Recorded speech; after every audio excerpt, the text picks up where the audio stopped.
My name is Juleen Jackson, and I am on the executive board of Moms for America, and I'm from the state of Washington. It's an honor to be here on the 232nd anniversary of the Constitution. I love this organization, Moms for America. I have been involved for 8 years because I believe that liberty begins at home. De Tocqueville said that righteous women in their circle of influence, beginning in their home, can turn the world around.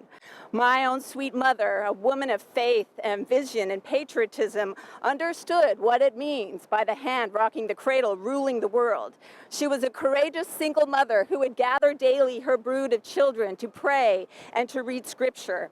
Now, after all these years, my husband and I, over the course of our 26 years of marriage, have tried to lead our children in this same kind of family devotional that I saw my mother do so many years ago.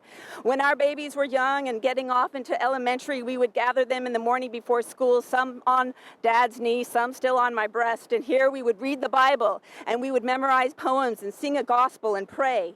And as the years passed and our children began to enter middle school and high school, I began to become very concerned about what they were being taught in their civics and social studies classes. And the mothers that I knew in my community and neighborhoods were concerned as well. So we women began to gather once a month in a cottage meeting style meeting in the neighborhood, and there we would study books that would shore up our knowledge of the founding principles of our nation and the Constitution. And then each one of us moms would go home and we would begin to incorporate the things that we were learning as mothers in our study group at home, at the dinner time, or before bedtime with our children, or teaching our children before they would get off to school. When I learned about Moms for America, I knew that I needed to get involved because I was living and trying to teach in my home what they were trying to inspire mothers and grandmothers around the homes and hearts of America. I began to teach the lessons in the cottage meeting resource guide to the women in my neighborhood, and these women still gather today once a week, Wednesday, 9:30 to 11:30, to study the Constitution. For over 20 years, my husband and I have not only taught our children God's law through the scripture in the morning, but we told them and taught them the stories and the miracles of America.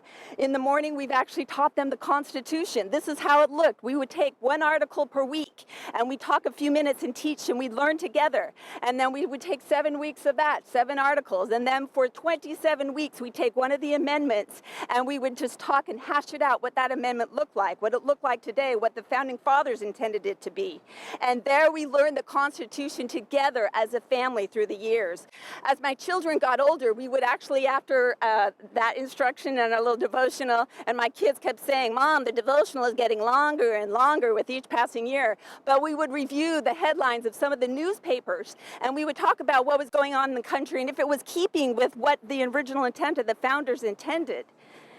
Our 5 children, now ages 24 to 12, bring me great joy as I see their love for this country and the Constitution and how it has shaped their lives. Our oldest girl, who's 24, who's soon to graduate from college in 2 months and go on to law school, a few years ago served an 18-month church mission in the Amazon River. She said it was hard. She wanted to come home. But she said, "I'll never forget in that morning devotional, the big picture of Mount Vernon on the mantle, and you and Dad pointing to that, and how George Washington, through much difficulty and duress, led 8 years, the Revolutionary War, and 8 more years as president, not going home to his Mount Vernon on the Potomac to which he longed to. But because he stayed the course, it made all the difference. And she knew if she did that same thing in her service to the people of Peru, it would make all the difference." Our 21-year-old son played Duke basketball for 1 year before being drafted into the NBA recently. He just finished his successful rookie year for the New Orleans Pelicans. He recalls in our home as a young boy the stories of the founding fathers praying during some of our nation's darkest hours. He especially loves the story of George Washington kneeling at Valley Forge during the bleakest time of the Revolutionary War. Frank, I've heard him tell how he kneeled at his bedside in his Duke dorm room, scared to death about a game that he was going to play that millions of people were going to watch. And most recently, as he has knelt on the dirty bathroom stalls in some of the great basketball arenas around the country, never yet to be up against the likes of LeBron James or Harden or Curry, and petitioning the heavens to please help him.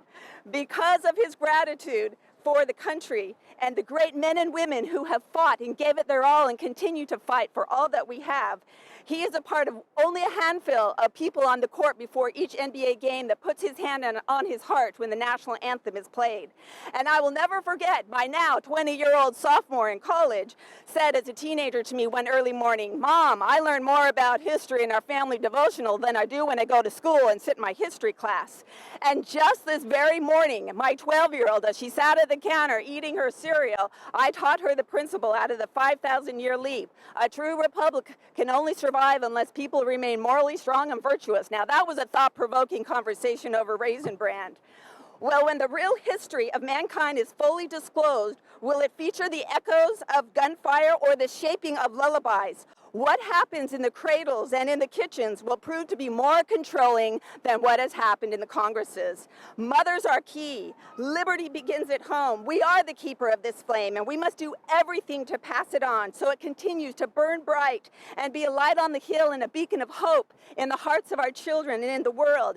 And the Constitution is our banner. We must raise it high.